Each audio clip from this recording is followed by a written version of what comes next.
It is a flat Earth, and it has a dome over top of it.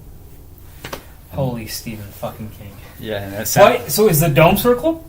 The dome is like a snow globe. It's a lot like that. And not only is it factual, it's biblical. I'm actually, I know I'm blowing your mind here, but I'm actually going to the first Flat Earth International Conference next week in Raleigh, North Carolina.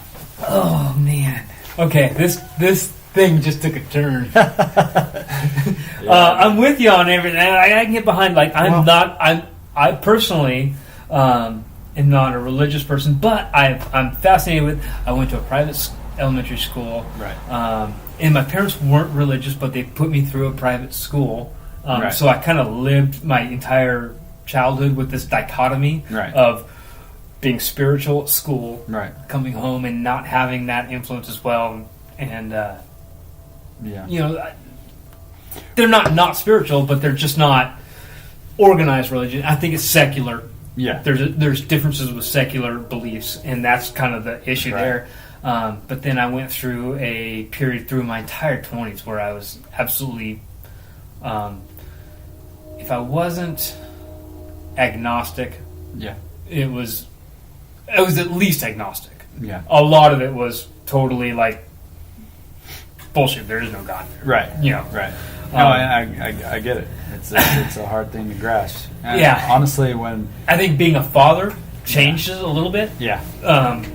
Yeah. Getting into that, you're just the fact of the matter that the intricacy of by which we exist, just down to the DNA or that we have, or down to the seasons being perfect year after year, and you cannot have perfect accidents that happen this way.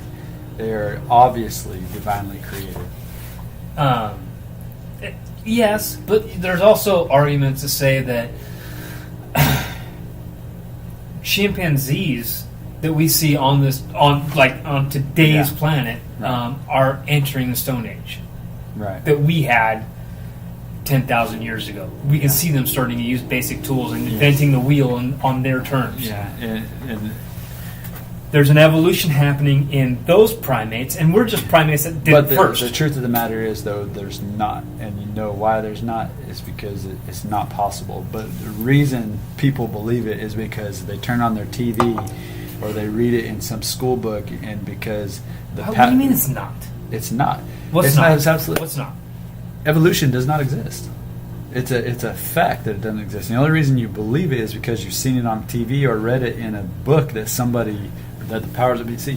First of all, you have to grasp. Time out. Wait. Did you have a computer in high school? Yeah. It was pretty big and bulky, and it took. So evolution definitely exists because now you have a computer on your phone. That is evolution. Yeah. That is an advance in technology. Which is evolution. We are not like we are a techno.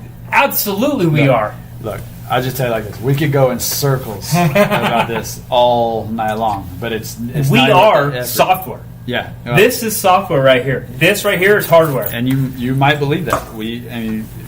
People believe different things. Human beings are by definition a machine. We have a vascular system. Before we get too far down this road, let's get back to the flat Earth thing. Let me give you a couple examples of that. Okay. I want to hear it. Yes.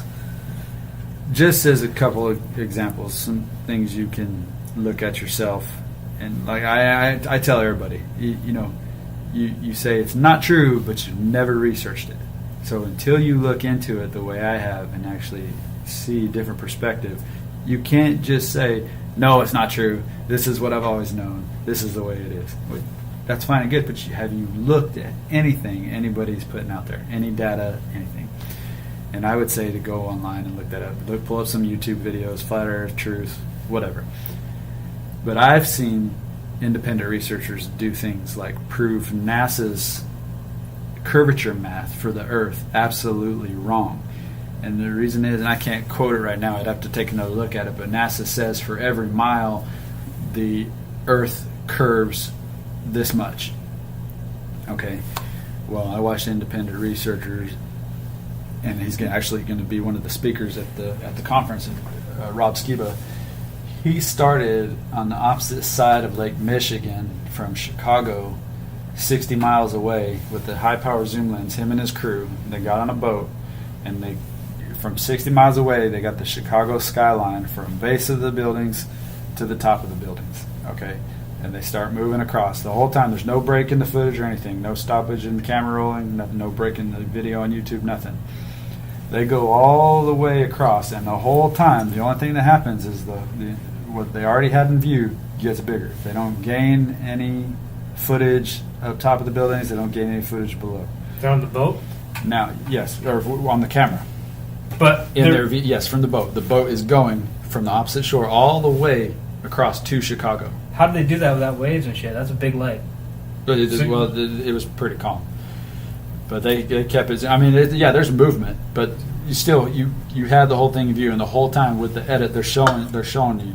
We still got it in view. You never lose sight of it. There's no loss of view of the buildings whatsoever. NASA says that their math is you drop this much for every mile of curvature. So going by NASA's math, if where they originally started out on the opposite shore of Lake Michigan looking at Chicago, they should not have been able to see the skyline of the buildings at all. In fact, the buildings should have been 200 feet below their view at that point, and they should only have come into view as they traveled across the water. 60 miles? 60 miles.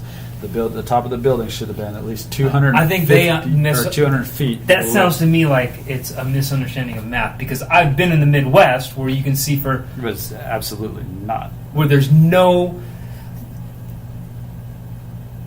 Have you ever flown into O'Hare? Hold on, let me just tell you this first of all.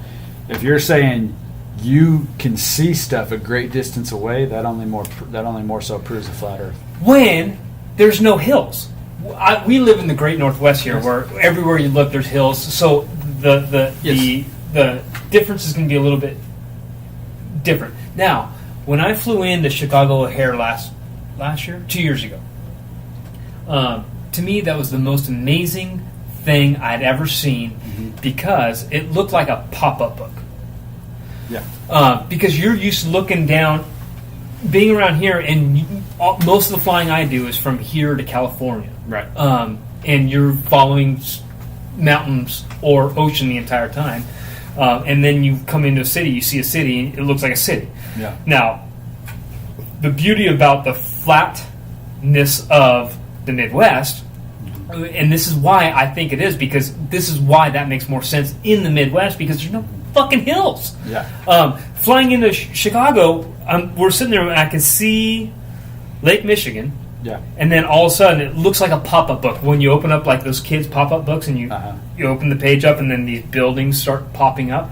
That's the way Chicago looked to me. Yeah. But it's because I'm not used to seeing this. Yeah. And all of a sudden you're just in this flat, and then all of a sudden there's definition against that lake. Oh, this is, and this is, I'm in the air. I'm not on the ground looking down at this.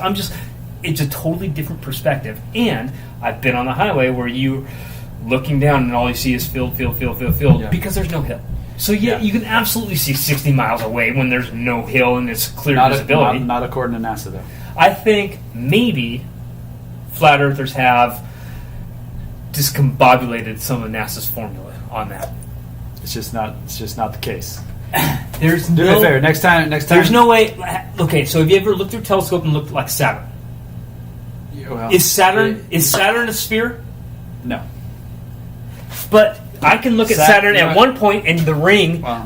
There's been one point where I've looked through the satellite, and the ring is not through it like this. It's turned up this way, and then I see a disc with the rings this way, and then next year it's that way. I would challenge you to show me that. Oh, okay. Well, next time it comes around, because it was like 10 years ago, I brought up a telescope. Not to burst your bubble, but planets don't exist. They are actually wandering stars. Do me this favor. Next time you're in a plane, right? And you won't be able to grasp it until you actually look at NASA's curvature math. And once you put that in perspective, then you'll be better off. The next time you're in a plane, do me this favor, because planes take off, they go up and they cruise around 37,000 feet, right? Mm-hmm. And they stay that way level for the majority of the flight. So if you're on a flight, 5-hour flight, for 4 hours of that, you're going to be at cruising altitude, flying level, with no compensation for NASA's curvature math. Level to the Earth. No, yes, hold on. Listen. If you're here and you're level, you can go like this and be level the entire time. But that's not true. No, that's because you're not understanding the concept of this. No, I do. I perfectly understand it. But if you're flying and you're compensating for the curve, the plane is not going to just. If that's the case, you have to understand. You have to understand that if you're on a sphere and you're up in the air and you're flying level, the sphere is going to continue to curve. You're going to continue to fly level. No, you have to. If there's a curve, hold on. If there's a curve, you have to compensate for that in the air. The plane is not going to automatically curve with the sphere. That's just, to think that would be asinine. What I'm telling. Hold on. What holds on? Where's measured level? Where's level at? Well, a gyroscope can tell you what level it is. But what makes a gyroscope makes that? What makes that level? Yeah. Well, do me this favor. Is it gravity? Gravity doesn't exist. It doesn't? No. Then how come I'm not floating? It's a matter of density and buoyancy. Oh my god. This has turned interesting. What I would tell you, yes, take this. Next time you go on a plane, they have the small versions? Yeah. Where you can just take this. The line level. Plane. Yeah. Take that, set it on your little tray when you're at cruising altitude, and notice that it will stay level the entire time, minus some turbulence. Because okay, so it will go off level if the plane wings go like this. It's going to be off level. You got to let me finish my sentence. Yes, but when you're cruising level at that cruising altitude, when the plane is running smooth, that is going to stay level. That right there goes against NASA's curvature math. Let me tell you. Is there any way to keep that bevel level? Let's just say NASA is. The plane would have let's just imagine that the Earth is round. How would something stay level in the air? The plane, according to NASA's curvature math, would have to dip its nose every 5 minutes to compensate for the curvature. Why? Why couldn't it just go at a constant level? Why would it have to dip? Why couldn't it go at a constant angle? Because planes don't just... Because the Earth is at a constant angle. Yes. Why couldn't it just stay at a constant angle? Why would the plane automatically curve for the Earth? They're not designed that way. They don't curve with the Earth. Doesn't. You have to move the wings and your rudder. It isn't designed to go like this either. No, that's why it has wings and a rudder. That's why it has wing flaps. Yes, you're proving my point. I'm proving... No, I'm not proving your point. You absolutely are, my friend. Oh my God. What would you say if I could absolutely prove that while the sun puts off hot light, the moon puts off its very own cold light? No, it doesn't. It reflects the sunlight. That's what you've always been told. What if I could prove to you... But it doesn't. Is it still going? Yeah. What if I could prove to you that the moon indeed does put off its own cold light opposite of the sun's hot light? What would you? I would be amazed. Would you question? Of course, I would question it, but I would be strictly shocked. Yes. Well, I will absolutely prove that to you in the near future, because I have a laser temperature gauge, and I can point it at the shade and gauge the temperature, and then I can move over. What you do is you walk to the edge of your house. The moon's light is shining here. The opposite side of the house is right here at the shade. So you gauge the temperature of the shade, and then you go over to where the moon's lighted, and I've done this several times. Every single time, the moon's light is colder than the shade. That means something.